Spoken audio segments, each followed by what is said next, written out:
Samajwadi party के मुखिया अखिलेश यादव ने 2022 के उत्तर प्रदेश विधानसभा चुनाव के नतीजों के बाद एक बार फिर इलेक्ट्रॉनिक वोटिंग मशीन ईवीएम पर सवाल खड़े किए हैं। उन्होंने एक प्रेस कॉन्फ्रेंस में एक अखबार की कतरन दिखाते हुए चुनाव आयोग से कई तीखे सवाल पूछे, जिससे राजनीतिक गलियारों में हलचल मच गई। अखिलेश यादव के आरोप और अखबार का जिक्र। अखिलेश यादव ने दावा किया कि विधानसभा चुनाव में वोटों की गिनती के दौरान बड़े पैमाने पर धांधली हुई है। उन्होंने एक राष्ट्रीय अखबार की खबर का हवाला देते हुए कहा कि चुनाव आयोग ने उनकी शिकायतों पर ध्यान नहीं दिया, जिससे लोकतंत्र की निष्पक्षता पर सवाल उठते हैं। उन्होंने आरोप लगाया कि कुछ सीटों पर जहां समाजवादी पार्टी के उम्मीदवार जीत रहे थे, अचानक वोटों की गिनती रोक दी गई और फिर सत्ताधारी दल को विजयी घोषित कर दिया गया। मैं रिसिप्ट देना चाहता हूं इलेक्शन कमीशन की। आपको जो रिसिप्ट्स हैं ये देख लीजिए आप, और मैं भी प्रिंट आउट ला रहा हूं आपके लिए, तो आप भी उसमें मदद करें, क्योंकि पीडीए में पी पत्रकार है। जब आप हमारी मदद करोगे तो अभी कम जीत के आए, अगली बार ज्यादा जीत करके आएंगे, क्योंकि पी का मतलब पार्लियामेंट भी है। सर इलेक्शन कमीशन ने एक लंबी चौड़ी प्रेस कॉन्फ्रेंस की, उन्होंने कहा कि मैं प्रिंट होने गया है, प्रिंट होकर के मैं आपको रिसिप्ट देना चाहता हूं, क्योंकि जिस समय ये आरोप इलेक्शन कमीशन पर समाजवादी पार्टी ने लगाया था, और देखिए सोचने की बात यह है कि ये जानबूझ करके पिछड़ों का वोट काटते हैं, जिसमें भिन्न समाज, मौर्य समाज, पाल समाज, बघेल, राठौर, और शो ये करते हैं आप लोगों के माध्यम से कि पिछड़ा वोट मिल रहा है, पिछड़ों का वोट काट देते हैं लिस्ट से, चुनाव जीत लेते हैं, और फिर ये शो आप लोगों के माध्यम से ये कराते हैं कि नहीं पिछड़ा वोट उन्हें मिल रहा है। सच्चाई है कि उनका वोट डिलीट हो रहा है। और वो मैं इसलिए इलेक्शन कमीशन की बात आई है तो मैं आपके सामने बाकायदा कागज के साथ बात करना चाहता हूं। अब आप देखिए, कुर्सी, शाहगंज, शिवरामऊ, श्रावस्ती, मणियाऊ, कितने कम डिफरेंस से हम चुनाव हार गए। और डिलीटेड वोट ये दिखाई दे रहे हैं, कितना डिलीटेड वोट है। ये तो वो कम समय में हम आइडेंटिफाई कर पाए। अगर हमें ये जिस फॉर्म में हम लोग चाहते हैं वोटर लिस्ट, हमें उसी फाइल में मिल जाए तो हम ज्यादा ढूंढ करके दे सकते हैं। और 19 में जो वोट डाले हैं 22 में कट गया। अगर वोट बनवाने का एक प्रोसीजर है तो वोट कटवाने का भी एक प्रोसेस है। हमारी डिमांड केवल इतनी है कि एक जिलाधिकारी को सस्पेंड कर दो आप, पूरे देश में एक भी वोट नहीं कटेगा। ये कागज है, एफिडेविट है, रिसिप्ट है। आप एक भी डीएम को सस्पेंड कर दिए। और ये एक लंबी सूची है। 2017 में जब चुनाव हुआ, इलेक्शन कमीशन ने न जाने कितने अधिकारी हटाए। 19 में अगर एक भी अधिकारी हटाओ तो बता दो, 22 में अगर एक भी अधिकारी हटाओ बता दो, 24 में एक भी अधिकारी हटाओ तो बता दो। और उससे पहले अगर सरकार दूसरी थी, समाजवादी पार्टी की थी, आप पता करिए कि कितने अधिकारी हटाए गए। डीजीपी हटाया गया, होम सेक्रेटरी, न जाने कितने अधिकारी हटाए गए।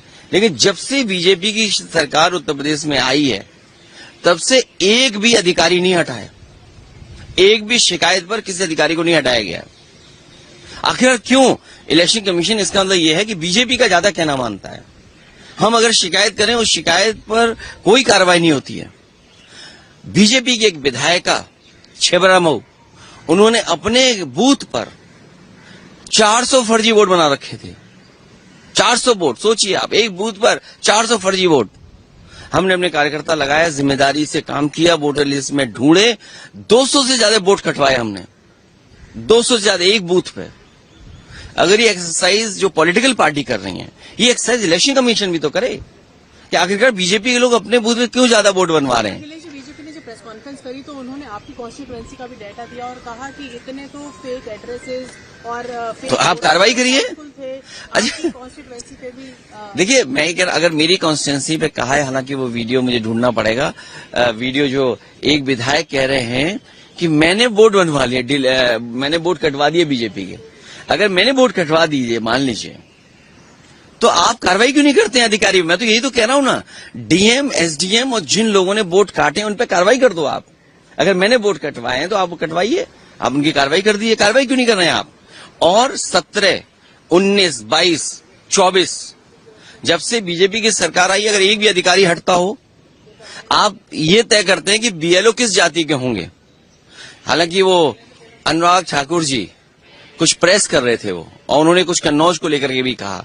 हालांकि हमारे अगर ठाकुर पहले लगा दें, ठाकुर अनुराग कर दें या अनुराग ठाकुर कर दें तो मतलब बदल जाता है। अगर हम यूपी में कहें कि ये ठाकुर अनुराग हैं या कहें अनुराग ठाकुर, तो दोनों का मतलब अलग अलग है।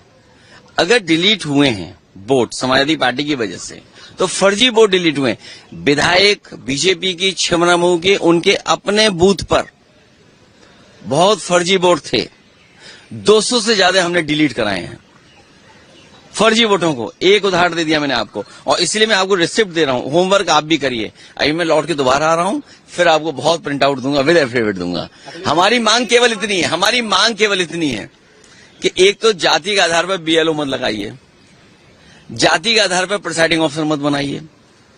आप तय कर लेते हो कि कौन अधिकारी सूट करेगा। आप उत्तर प्रदेश का आंकड़े निकलवाइए आज, और मैं आप सबसे कह रहा हूं सबसे कि आज आप आंकड़े निकलवाइए कि चुनाव होगा तो किस अधिकारी के अंडर होता है, एडीएम के अंडर। अगर उस एडीएम पूरे उत्तर प्रदेश में अगर एक भी पीडीए के अधिकारी हो तो बता देना आप। मैं क्या कह रहा हूं आपसे, अगर हमारे पास बीएलए नहीं होते तो हम वोट नहीं कटवा पाते, जो फर्जी बीजेपी के वोट बने। क्योंकि हमारा वर्कर जो बूथ लेवल पे था वो मेहनत कर रहा था, वोटर लिस्ट से वो निकाल रहा था, और उसने एक विधायक छिबरामऊ के उसके अपने बूथ पर 200 से ज्यादा वोट डिलीट कराए जो फर्जी थे। तो अगर एक विधायक के अंडर इतना फर्जी वोट है तो कितनों पे होगा फर्जी वोट। अब बीजेपी के नेता आरोप लगा रहे हैं हम पर कि हमने बीजेपी के वोट डिलीट करा दिए। अरे वोट डिलीट कराना और बीजेपी का वोट मैं कैसे आइडेंटिफाई कर लूंगा ये बीजेपी का वोट है? ये तो देखिए, बताओ, अगर आईपीएस कोई रिटायर्ड और मंत्री ये कहे कि बीजेपी का वोट डिलीट करा दिया, अरे भाई बड़े इंटेलिजेंट हैं आप। इसका मतलब यह है कि आपको इलेक्शन कमीशन डेटा फीड कर रहा है। तो हमारी मांग इतनी है कि अगर कोई गड़बड़ी कर रहा है अधिकारी, तो उस अधिकारी के खिलाफ कार्रवाई क्यों इलेक्शन कमीशन नहीं कर रहा है? और मैं आपसे खुल के कह रहा हूं, 17, 19, 22, 24 समाजवादी पार्टी की एक भी शिकायत पर एक भी अधिकारी हटाओ। और उससे पहले अगर बीजेपी ने कोई शिकायत अगर एसडीएम की कर दी होगी, एक एसओ की भी कर दी होगी, सीओ की भी कर दी होगी, तो आप सोचिए उसको हटाया गया। और मैं आपसे कह रहा हूं, आज ऑन रिकॉर्ड कह रहा हूं कि ममता जी को जब चुनाव हराया गया था, जिस विधानसभा में वो हारी थी, इलेक्शन कमीशन सीधा एसओ से बात करता था, पुलिस अधिकारियों से बात कर रहा था।